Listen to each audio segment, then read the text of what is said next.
Hi there, I'm Donna Wolfe from Naztazia.com. Today I'll show you how to make the Tunisian crochet bamboo stitch. To do this, you can use any weight yarn and a corresponding Tunisian crochet hook. To begin, I like to make a row of regular single crochet first to alleviate any curling. Chain 30 or any multiple of 3. Skip the first chain and single crochet in each chain across. At the end, you'll have a total of 29 single crochet stitches on this row. For the next row, we're just going to turn our work, and that first loop counts as the first stitch already. We're going to make a row of regular Tunisian Simple Stitch at this time. So you'll just draw up loops in the top 2 loops of each stitch across. And since we have 29 single crochet stitches, we should have 29 drawn up loops on our hook at the end of this row. With Tunisian Simple Stitch, our return pass starts with the chain 1. Then as we move forward, we just make a yarn over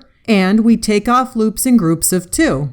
The nice thing is our return pass, even for future rows, will be made just like this. Now going forward, we're going to do a Tunisian knit stitch. But first, we do a yarn over our hook. And then we enter into each of the 3 vertical bars to create the Tunisian knit stitch. So we go in the center of the vertical bars, which is a bit different than the Tunisian Simple Stitch. And take note of where I'm placing my hook. Then we take that yarn over stitch and pull it over the 3 stitches and off our hook completely. As you can see, this is what creates that bamboo stitch effect. And we repeat this process again. The first thing to do is the yarn over around your hook. And then over the next 3 stitches, we'll do the Tunisian knit stitch. So we'll insert our Tunisian crochet hook, sometimes known in the past as an Afghan hook, into each of the next 3 stitches to create 3 Tunisian knit stitches.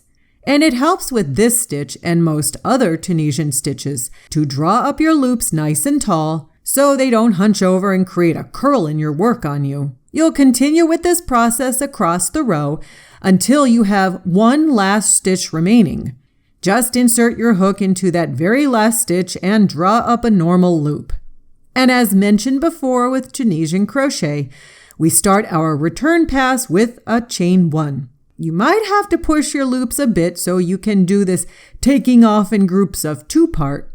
As before with the simple stitch, even with this stitch, you'll yarn over and take off loops in groups of 2.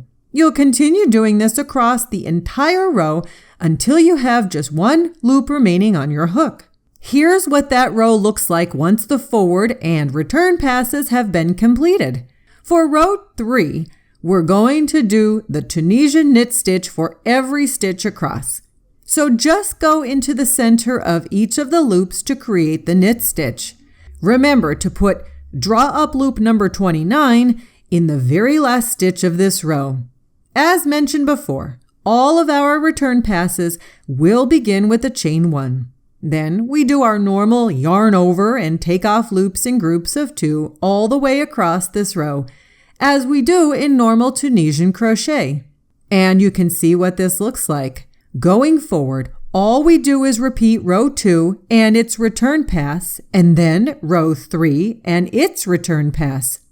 Once we finish the forward pass for row 2, we then take off loops in groups of 2 for the return pass. As we move on to a repeat of row 3, we just draw up loops in each stitch across using the Tunisian knit stitch method by going in the center of each stitch. We work on the return pass for row 3. Feel free to continue using one color or change colors every 2 rows. And that's it. That's how I make the Tunisian crochet bamboo stitch.